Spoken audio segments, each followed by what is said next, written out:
unabashed, the most unpredictable, becomes a headline, the most volatile, outrageous behavior, unsubstantiated narratives, a battle of personalities. Welcome to Grant Tamasha. I'm your host, Milan of the Carnegie Endowment for International Peace. We're recording on Tuesday, April 30th. Just yesterday, India wrapped up the fourth phase of its general election. There are just 3 phases to go before this is all over. Joining me to discuss the latest political developments in India is Neelanjan Sircar of Ashoka University and the Center for Policy Research. Neelan's joining me by phone today from Philadelphia. Neelan, welcome back to the show. Thank you for having me. So I want to get right down to business and begin by asking you about a column that you wrote recently for India Today on the election in Uttar Pradesh. Everyone knows that Uttar Pradesh, or UP, given the 80 seats up for grabs there, could make or break the next government. The BJP and its allies virtually swept the state in 2014, winning 73 of those 80 seats. As we think about the 2019 contest, let's just begin with the basics for some of our listeners. Set the scene for us in terms of, what parties, what coalitions are at play in UP this time around. So the BJP swept the state, as you mentioned, in 2014. They actually swept the state elections just 3 years later in 2017 as well with a very similar coalition. The BJP broadly contests all the seats in the UP, and it takes the help of a couple of very small caste-based parties. Apna, which is going to contest 2 seats this time. And for this election, that's it. In the past, they've also taken the help of a party called SPSP. On the other side, until this election, the 2 other major parties, the BSP, the Bahujan Samaj Party, and the SP, the Samajwadi Party, had been contesting separately. And they were effectively splitting into each other. They were effectively splitting constituencies, eating into each other's votes. So in this election, after the BJP swept in both 2014 and 2017, the BSP and the SP have agreed to join forces and form a coalition. They have also joined forces with a smaller party, the Rashtriya Lok Dal, which is only a party in the western part of Uttar Pradesh, and that is largely beholden to a single caste as well, the Jas caste. And finally, we have the Congress Party, which has in the past been a major player in Uttar Pradesh, less so this time, but is not contesting with either of these groups. So it's quite a messy group of parties that are competing against each other this time. Now, Uttar Pradesh has a 7-phase election in 2019, which means that there are constituencies that are voting in every phase of this general election. In your piece, you say that the fight is only really beginning from phase 4 onwards. Tell us, why do you think that? So the first phase to the last phase, the 7th phase, actually captures the electorate moving from the western part of the state of Uttar Pradesh to the eastern part. So it's moving from west to east. And the reason why the fight really begins from phase 4 onward is because we are talking about the center of the state moving east, where the demographics are a little more unsettled. In the western part of the state, there are solid vote banks for the BSP and the SP, the Dalit community and the Yadav community. But as we move east, we have some more of these caste groups which are not directly aligned with any of the political parties, and there are complicated coalition dynamics that are in play.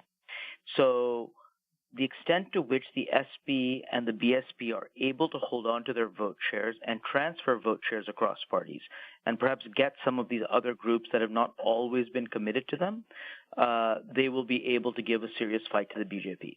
On the other hand, if they miscoordinate and they lose some vote share or are not able to transfer vote share cleanly, then the BJP will disproportionately benefit.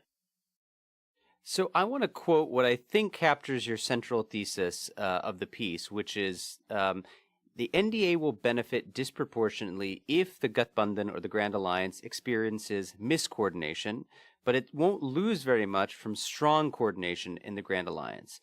So tell us a little bit about coordination and miscoordination and why you see these uneven effects. The coordination effect is something that we don't normally think about when we think about 2 parties coming together. Our instinct is just simply to add the vote shares of 2 individual parties. So just to sort of set numbers very clearly, in 2014, the BJP in alliance won about 43% of the vote share, and the Samajwadi Party, the SP, won about 22%, and the BSP won about 20%. So in principle, if the BSP and the SP ally, you should get about 42%. But the problem is not all of that vote share always transfers, so there can be miscoordination. The vote share can go down, or the vote share can actually go up, and it's something we see quite often. And that's because voters strategically choose away from other parties they may have been supporting and support the alliance. So if there's a voter in the constituency who really doesn't want the BJP to win, now they know that the SP-BSP combine, the Gathbandhan, if you will, has the best chance of beating the BJP, so they'll vote for them. And so that can draw in new voters, and that's a coordination effect. Now, the reason why I said that the miscoordination of SP-BSP votes will disproportionately hurt the combine as opposed to the BJP is because if we just look at the vote shares I just told you, if we look at about 43% for the BJP's alliance and the combined vote share of about 42% for SP and BSP together, you can see that those are very close. And actually, there was a lot of variation across the constituencies. But if we added a little bit of vote share for SP and BSP, they weren't winning a huge number of seats. But you can see that if we start taking vote share away from that 42%, now across the state, the BJP combine, which is getting a little more than 40% in a large number of seats, is going to consistently win a larger number of these seats, which is why the SP-BSP combine is going to get disproportionately hurt if there's miscoordination. So basically, if I had to summarize what you just said, is the BJP alliance is going to do, has more to gain if this miscoordination happens. But if there's strong coordination, it may not lose very much. Is that kind of an accurate summary? That's correct. That's correct. And that just has something to do with the way the numbers work at the constituency level. So I want to pivot here to a second theme and step away from UP and just talk about the broader Hindi belt. Now, there's a big debate in India about how much we can read into state assembly elections and how they affect national elections. So last December, the Congress wrested back control of 3 critical Hindi belt states, Chhattisgarh, Madhya Pradesh, Rajasthan. These were significant politically for 2 reasons. One's that the BJP was the incumbent in all 3 of those states, and the second, as we all know, the BJP swept those states in the 2014 national elections. The Congress, it seems, is very clearly pinning its hopes of unseating the BJP by mounting a comeback in all 3 of these states. What do you think about, or how do you think about the relationship between state and national elections, and what bearing the former have on the latter, especially when state assembly elections are coming, right before national elections, as we're experiencing right now? So in the set of states that go to the polls just before the national election, Chhattisgarh, Madhya Pradesh, Rajasthan, we can even add Gujarat, which went just some time before. We've typically found there's a fairly strong statistical relationship between how a party performs in the state election and how they perform at the national election, which means that there's a very strong correlation between the two, and state vote share actually predicts a lot of national vote share in the previous state election as compared to the upcoming national election. Now, I want, however, to sort of state a few caveats. While there can be a relationship between the vote shares, that doesn't preclude a sort of a fixed amount of vote share going to the BJP or against the BJP. So in 2014, we found a very, very strong relationship at the constituency level between state vote share and national vote share, but it was as if we added another 9 to 10 percentage points for Modi. So while there's a very strong relationship, there was also an additive Modi effect. And I think that's the best way to think about the relationship between state and national vote share. They're very, very strongly related, but then you add sort of a constant vote share, which is sort of a national supporter vote share for or against the BJP. And that's probably, again, what we'll see in these states. So Gilles Vernier, who's a good friend of both of ours and your colleague at Ashoka, had a recent piece in the Hindustan Times where he argues that state elections which occur right before national elections tend to be good predictors of how those states will vote in national elections. That's essentially sort of what you've said as well, and that's what most of the literature says. But one interesting thing he added in this piece is that the positive spillover effects tend to be much larger for the BJP than for the Congress because of how factionalized the Congress tends to be. So is there a danger that perhaps given the factions that reside within the Congress in some of these Hindi belt states, that they might not gain as much as they think they might because they're just internally fractured? Absolutely. I mean, I agree quite a bit with Gilles. And I think what I would do is I would take the point a little bit further. I think when we think about the BJP vis-a-vis the Congress, what we're seeing today is a BJP that has an extraordinary organizational advantage over the Congress. Factionalism is one part of that. But essentially what it means is that even when things are going reasonably well for you and you have sort of tailwinds, it's still the case that the sheer weakness of the Congress organization, the sheer factionalism within the Congress party sort of makes it less able to take advantage of these sort of positive signs in the system. Whereas the BJP is able to take advantage of these things and is able to stem the tide in against sort of negative feedback as well, quite a bit better than Congress.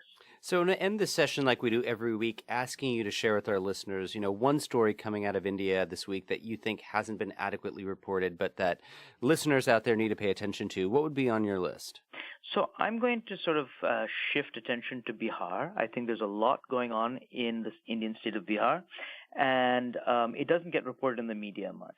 So this is a state where the BJP has formed an alliance with Nitish Kumar and his JDU party. And two just very small pieces, two sort of small stories that haven't gained a lot of traction. The JDU actually decided to delay releasing its party manifesto because it was not going to sort of toe the Hindutva, Hindu nationalist line of the BJP, and there was a little bit of trouble. And I think as we go forward, that sort of speaks to some of the alliance difficulties that we might see the BJP facing in states like Maharashtra, in states like Bihar, where they are actually expecting alliance partners to contest a large number of seats and add to the total BJP alliance, the National Democratic Alliance, NDA kitty. And so I think that those are the kinds of sort of structural difficulties that we don't pay as much attention to during the sort of chaos of a campaign, but end up mattering a lot. So the story that's been on my mind, which is not an expressly political story, is the drama that's unfolding in the Supreme Court. We saw last week a young woman file a complaint that she had been sexually harassed by the current Chief Justice of India. In a very unusual move, the Chief Justice headed a bench to essentially dismiss that complaint and question the motivations of this young woman who's come forward. There's now been a 3-judge panel that's been established to look into this. Today we learned via a press release from this young woman that she was withdrawing from taking part in these proceedings because she wasn't sure what the procedures were, that this was an informal ad hoc committee that didn't abide by standard sexual harassment guidelines established in the country, something known as the Vishaka guidelines, that her statement hadn't been given to her, that these meetings were not being recorded, either audio or visual. And I think this just puts another dent into what had been one of those rare apex institutions in India, which had widespread credibility, but is going through some really hard times. And I think this could be just the tip of the iceberg. Thinking about who had the best week in India this week, Neelan, who would you nominate? So I want to put, sort of a name that we don't normally put up there, Raj Thackeray.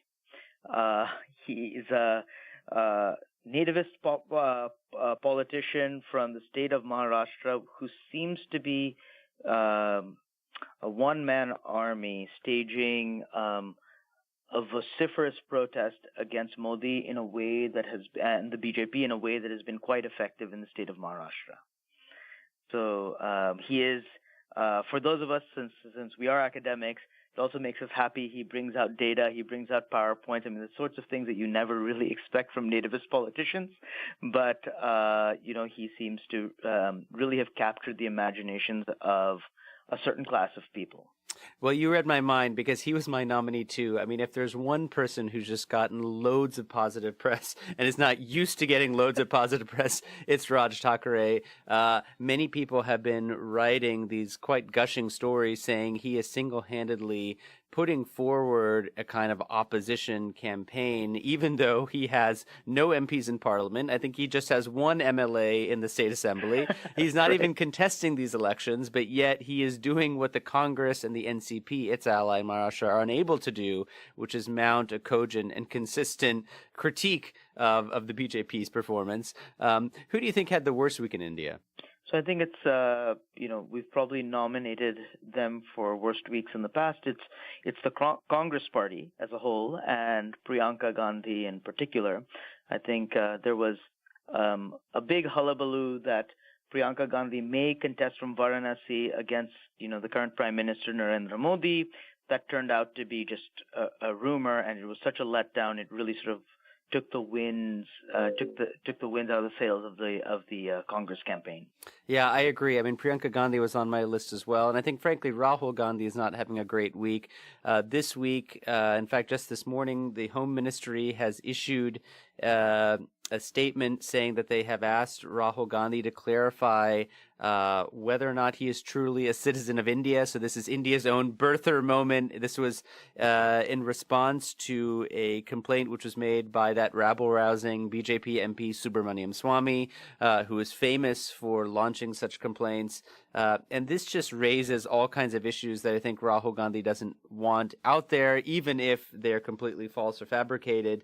It again links him to this idea that he's not fully Indian in some way, maybe mentally un-Indian, as they like to say, and has ulterior motives at heart. And it couldn't come at a worse time when the Congress Party is really in the throes of this pitched battle in 2019. Neelan, thanks for joining us. I know you're off to India tomorrow. We look forward to reading your reports from the ground. I think you said you're going to go to Madhya Pradesh when you get back? Yep, that's the plan. So hopefully I'm able to do so and sort of report to everybody in terms of what I'm seeing.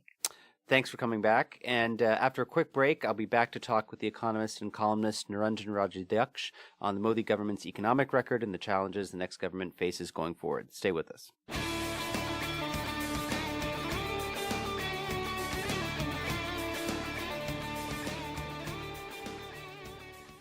Niranjan, thanks for coming on. My pleasure, Milan. So, in January of this year, you wrote a column in Mint on the state of the Indian economy under the present Modi government. And I just want to quote a selection from what you've written. You say, quote, "The Indian economy is far more stable than it was when Finance Minister Arun Jaitley entered the finance ministry nearly 5 years ago. But some of the deeper structural challenges to economic growth are still staring us in the face." Help us understand why the economy is more stable, but what structural challenges still remain. When this government came to power, India had just survived a big macroeconomic scare in the middle of 2013. It was one of the 5 fragile economies in the world. And India had very high inflation, a very large current account deficit, and a large fiscal deficit. I think subsequently this government has worked hard to stabilize the economy on all 3 fronts. Inflation has come down, the current account deficit is pretty easily fundable, and the fiscal deficit is, I wouldn't say at the level one would want it to, but it's come down substantially. Now, there is a view that this government just got lucky, that oil prices collapsed, and therefore all this has happened. But that's not the entire story, according to me, because I think there were some specific policy decisions taken to run a tight macroeconomic ship. So, for example, when oil prices came down, the government took a politically difficult decision to raise taxes and use the money to fix the fiscal problem. If you look at inflation again, it's not just headline inflation which has come down, but core inflation, which doesn't include fuel prices. Core inflation also has come down substantially over the past 5 years. So I think credit is due to this government. Fine, the global macroeconomy helped them, but they did take concrete steps. About the structural challenges, I think that Indian growth has been middling, that not too bad, not great. Given the state of the world economy, definitely fine.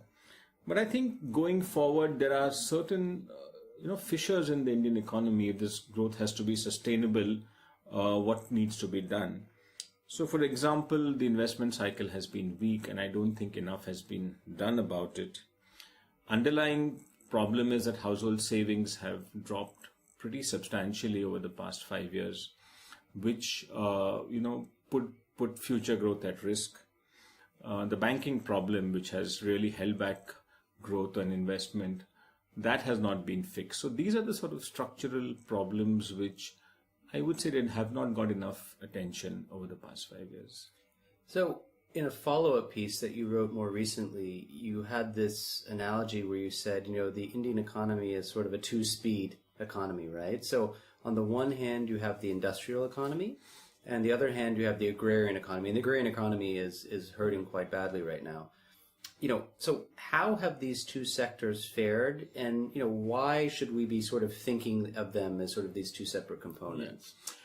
So first about this two-speed economy issue, if you look at the latest quarterly numbers, which is for the third quarter of this fiscal year, which is the 3 months from October to December, agricultural output, real output, has been weak. But this has come along with a fall in farm prices, farm gate prices. So if you look at nominal growth, which is what would give you a good idea about agricultural incomes, nominal agricultural growth has just been 2%. And the rest of the private sector economy, if you strip out the government, administration, defense, has been growing at 12%. So that's the two-speed economy, that the non-agricultural private economy has been growing 6 times faster than the farm economy. And I think that's a deep political problem. I don't think it's only to do with this government. I think successive governments have struggled to fix what we could call the terms of trade between agriculture and industry. The previous government, which was the UPA, they went in for very large increases in farm prices, but that led to high inflation and all the rest of it. This government tried to bring inflation under control, and then this farm problem has arisen. So I think this... And that's sort of the flip side of bringing inflation down, means that farm prices are very low, right? Exactly. So it helps perhaps urban consumers, but it penalizes in some way the agrarian producers. Exactly. So I think managing this terms of trade is a central challenge in Indian political economy. And I think for the past 15, 20 years, no government has been able to crack the problem. So it's not a BJP Congress issue, it's sort of a cross-political... I think so. And are these two should you think of them separately? Not necessarily, because there are interlinkages. And I would focus on two. That one is a lot of industry depends on agrarian output. As a sort of agrarian produce is inputs into some industries.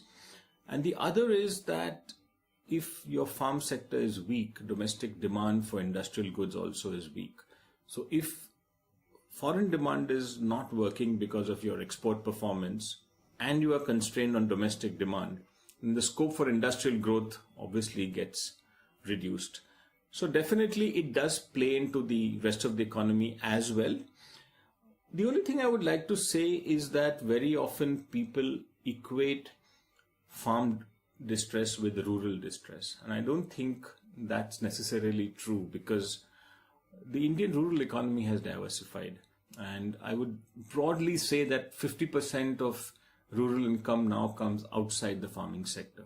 So therefore, you see, if you speak to companies, you still see rural demand holding despite this farm crisis. So I think it's a little more complex than what the usual narrative is. One of the solutions that's being implemented right now to tackle this issue of agrarian distress is a basic income transfer, right? So the BJP government has hastily put together a farmer income support scheme. They announced it in the budget. It's obviously taking place in the run-up to general elections. And the Congress has unveiled a similar blueprint saying, look, if we come to power, we too will have some kind of income support scheme.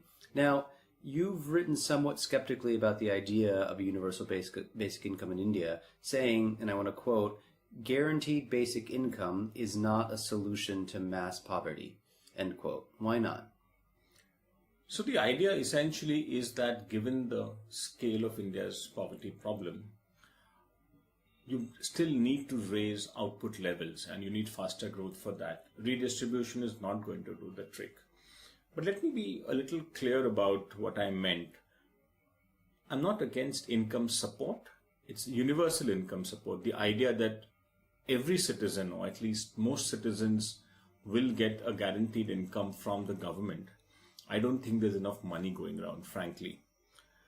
There are a couple of other issues. I think one is, even if there were a limited income transfer scheme, do we have the state capacity to actually identify who should get?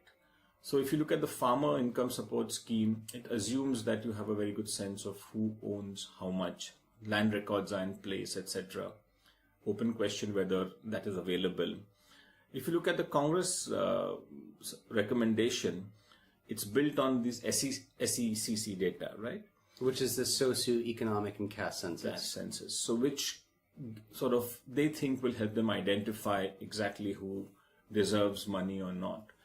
And I am very skeptical about this. So the capacity of the Indian state to actually identify beneficiaries is not as good as is assumed in these schemes. And that's, just to pause on that for a second, that's one of the perennial issues in the existing anti-poverty architecture, which is the Indian state is not very good at saying, okay, you earn so much, so therefore you get a below poverty line card, and you earn a little bit more, and so therefore you're not eligible. There's a lot of either selection error or exclusion or corruption, basically. Exactly.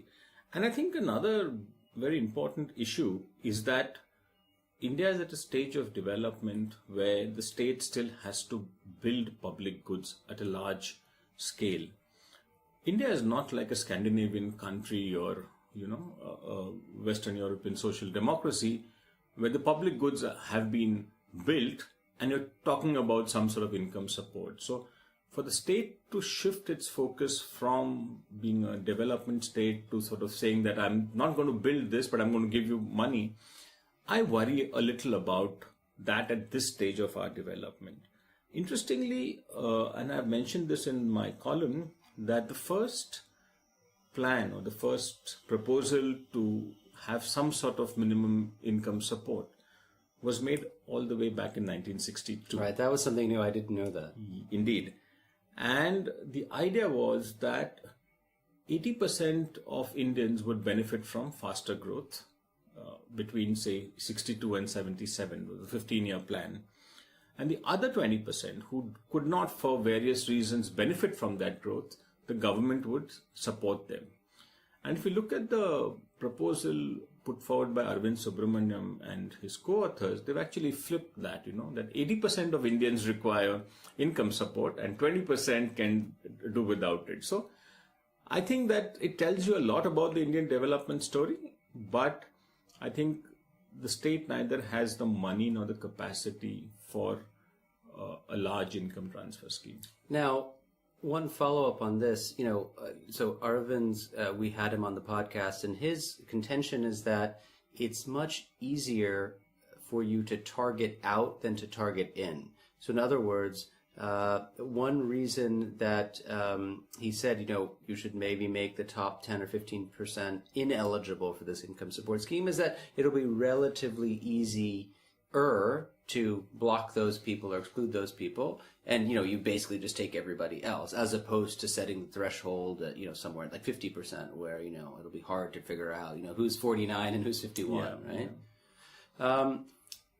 I want to come around to this all-important issue of economic data, which is the subject of intense controversy in India and abroad, where people are looking at Indian data and then they're not quite sure, what's up and what's down.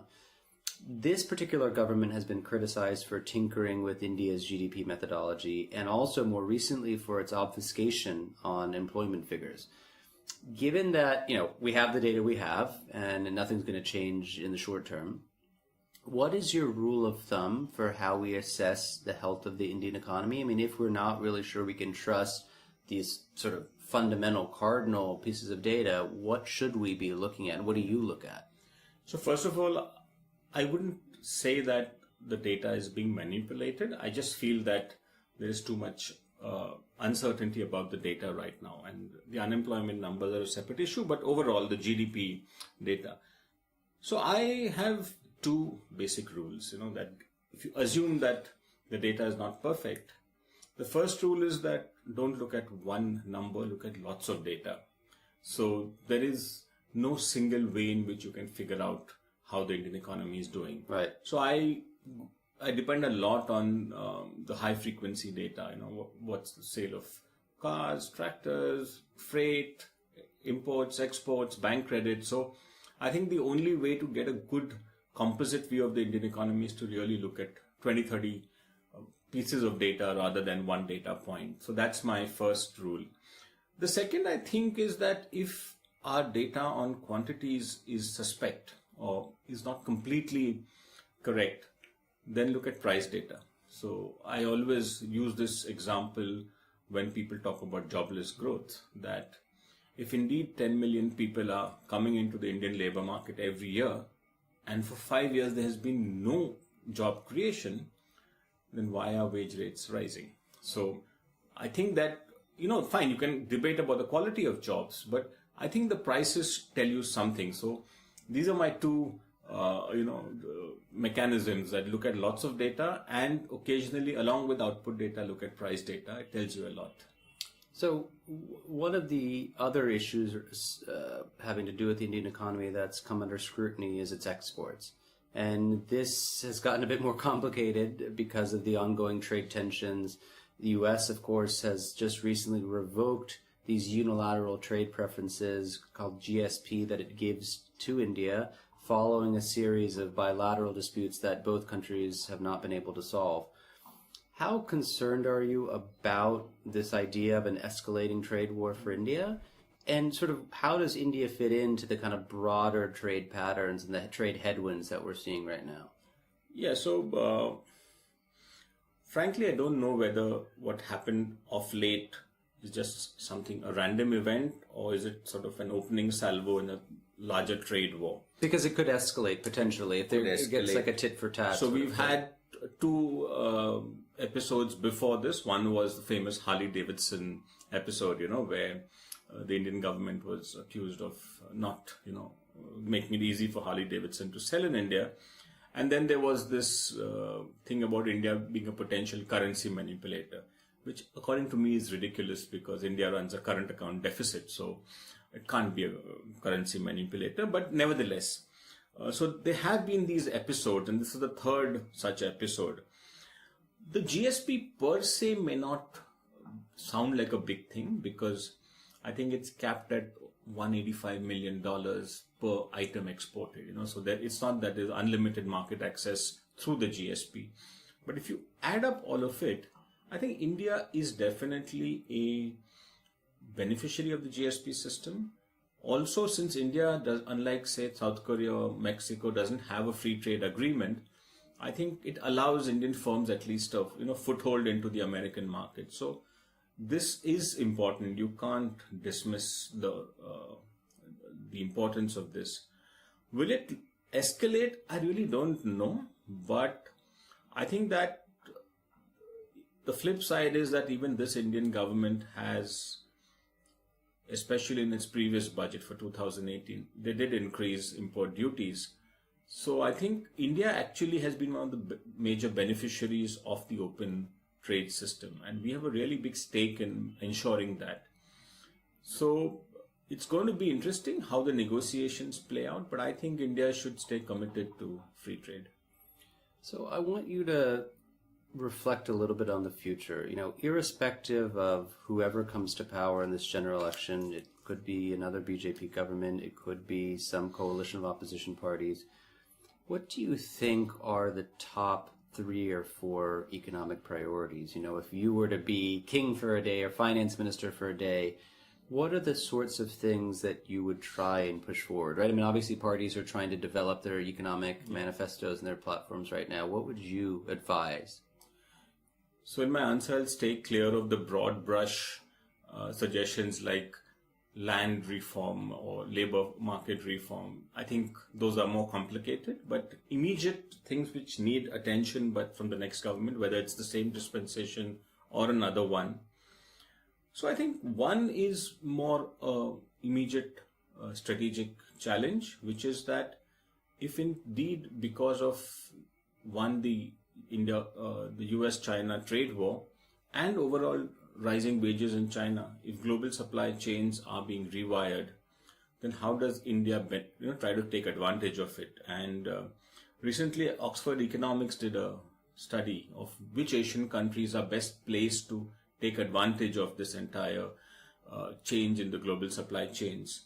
And there's Vietnam, there is Philippines, there is Indonesia. India comes at number 6. Wow. So I think at some level, the next government has to figure out how do you get back into the export-led manufacturing game. And this entire China turmoil does provide an opening. So I think that's a very, very important immediate strategic issue. The other, I think, is fixing the banks. So this government has done a lot of work on a lot of areas, but I think the banking problem has festered for too long. And one is obviously the banks themselves, the existing banks. I also think there needs to be a larger discussion on the financial structure in India, that are banks the best way to fund infrastructure, So in 1998, India moved to universal banking. It used to have specialist development banks, and now everything is done by the commercial banks. So I think you need a broader debate in India about financial structure. The third, obviously, is GST rationalization. Now, getting the GST was a big thing, but it's obviously a suboptimal GST we have right now. It's very complicated. The compliance is onerous, etc. So, and this, just for the uninitiated, is the goods and services tax, which integrates the different indirect tax regimes that the states of India have had into a more common unified market. Yes, so it's India's free trade agreement with itself. Right. So I think the GST is complicated. So I think really political attention needs to be focused on how do you get the best out of this GST, So I think that's the third thing. And fourth, broadly, if you look at India's growth experience, every upward blip in the growth rate has always come from an investment boom. It goes back to my problem about the investment cycle. So among other things, how do you reduce the cost of capital in India? And there's a whole lot of things involved in it. One obviously is that if you have low and stable inflation, interest rates will come down. The other is import duties on machinery and intermediate goods. The third is corporate taxation rates, etc. So I think these are some of the issues which really need to be tackled, both on the external front and in the domestic economy.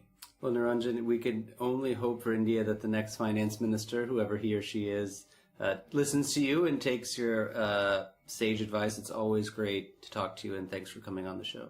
Thanks, Milan. It's been a pleasure. Grant Tamasha is a co-production of the Carnegie Endowment for International Peace and the Hindustan Times. You can find us on iTunes or wherever you get your podcasts. Don't forget to rate and review. It helps others find the show more easily.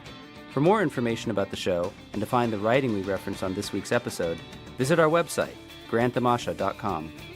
Production assistance comes from Jamie Hinson and Rachel Osnos. Tim Martin's our audio engineer, and Lauren Duax our executive producer. Thanks for listening, and we'll see you next week.